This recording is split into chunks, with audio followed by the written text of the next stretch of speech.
From its history to its legendary fights and its cultural impact, join us as we explore facts and history of the legendary Colosseum.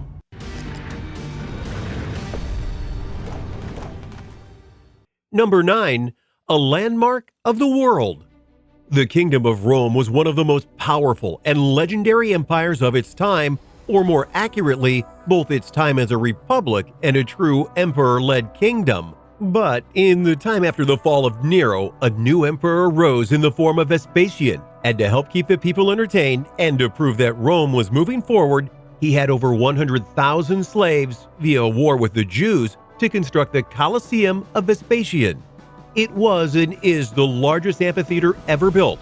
It was so massive and strong that it could hold 80,000 people in it, which was good because Rome was very large, and the contests that were held in the Colosseum were some of the things that people of Rome lived to see.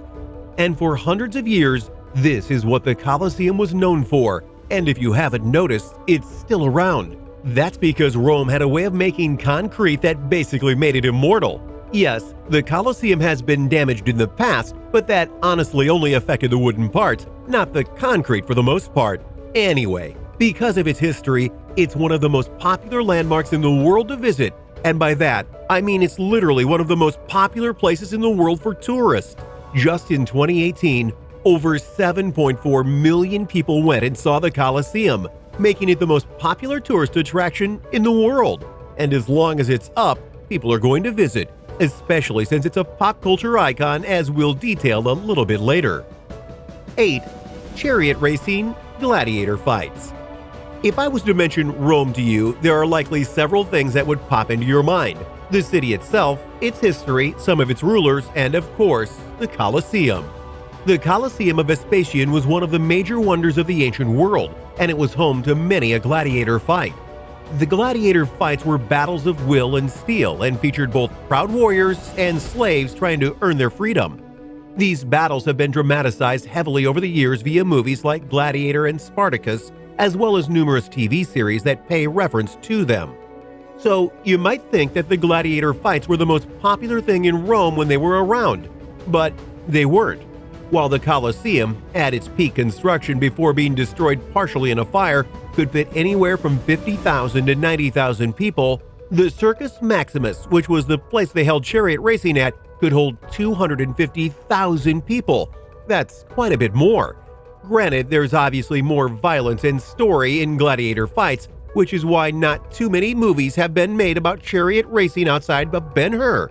But still, in Roman times, racing was better than fights apparently. Then again, when you look at how fondly Rome is looked at in the modern times, the main thing people remember is the gladiator fights. My, how times have changed how we look at things. In case you were curious, the gladiator fights were outlawed when Christianity became the main faith of the people. The fights were deemed barbaric, among other things. Number 7. The Colosseum was built for peace, not violence. Because of the dramatic things that happened in the Colosseum, it's easy to think that something like that structure was built as a monument to violence, a display of the power of Rome and what others who aren't as high-classed as some have to look forward to. But in fact, that's not true. We've teased out some of the things that led to the construction of the Colosseum, but there is a lot more to the story than we've told you. As mentioned, Nero was the last great emperor before he killed himself in 68 AD. What was to follow was a series of civil wars, each one starting and ending because various factions of people wanted a new leader, a better leader, and one that was as far apart from what Nero was as possible. Which, if you think about it, it's not a bad request. The problem was that the first 3 emperors weren't exactly up to snuff, and thus more wars continued. Which brings us to Vespasian. Vespasian was not a politician. He was a general, a good one too, and it was actually his men that all but forced him to take the mantle of emperor. He only agreed to it because he realized that after all the politics and crap that had gone on with previous emperors, a more militaristic approach would be needed for what was to come. I know that may seem to sound like he did a dictatorship, but that's not it at all. Instead, he used the more basic and noble forms of military leadership to make Rome a better place. He made sure the Senate was reinstated and given their rightful and just powers, but also made sure that they weren't leeching off the profits of the people like previous versions. He and his sons even went so far as to ensure that the people were taken care of in a whole measure of ways. Eventually, once faith had been restored in the emperor position, Vespasian took the people to the former palace of Nero, one of the last green places in the city at the time, and declared that in the rubble they would make what would be an amphitheater. Once there, the people could come to be entertained and enjoy life instead of having to fear it. The Colosseum took 10 years to make, and by the time it was done, Vespasian had passed away, but his son Titus took over. And when it was completed, he was praised and loved by the people, not the least of which was that he was the emperor who helped rebuild parts of the Roman Empire after Vesuvius had erupted. And thus, the Colosseum was born, and it stood for a great many years. So yeah, it was a symbol of peace. Who knew? Sure, people died in there, but the people who watched the fights were happy. That means something, right? Before we regale you with more facts and history of the Colosseum, be sure to like the video and subscribe to the channel. That way, you don't miss all of our weekly videos. 6. What is in a name? Obviously, as we've noted almost innumerous times, this giant amphitheater is known as the Colosseum. But why is it called that at all? Sure, in modern times, the name Colosseum means a grand place to do battle or a theater of sports or spectacles. But back then, it would have been just a word. So why was it this word? Believe it or not, it wasn't called the Colosseum originally. Instead, it was known as the Flavian Amphitheater. Why the heck was it called that, you ask me? Well, that's because of Vespasian and his sons, one of which I've already mentioned via Titus. Anyway, this line of history is known as the Flavian dynasty and was one of the more beloved and prosperous dynasties in Roman histories. So naturally, the amphitheater, which was again built during the reign of Vespasian for the most part, would be named after the family. The catch, though, is that there was another landmark nearby called the Colossus. No, not the Colossus of Rhodes. That's something else entirely. No, this Colossus was a giant statue of Emperor Nero, which is ironic that it was still around during the Colosseum's construction when you think about it, given what he did to Rome. Either way, it was named after the statue in part, though obviously we can't be sure of that as there's no real historical document as to how and why it ended up that way. Regardless, it's what we call it now, so be grateful. Number 5. Seating arrangements.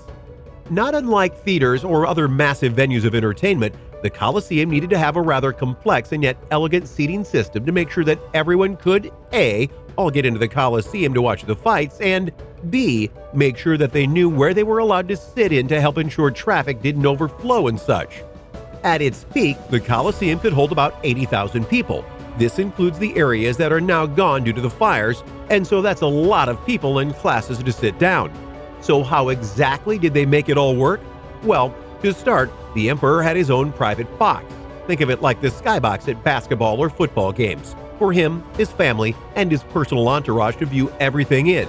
If you think of Gladiator, that's kind of what it was. And yes, he did do the thumbs up and thumbs down thing. Anyway, right around him would be other authorities, likely to make sure nothing got out of hand and that no one tried to make an attempt on the emperor's life, which never happened to our knowledge.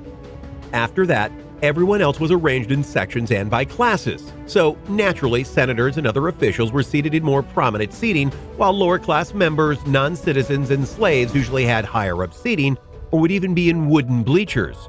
But what might surprise you is that outside of the Colosseum was a number system to help people get to their seats in sections, which is not unlike what many sports venues do now to ensure that people find their seats easily enough.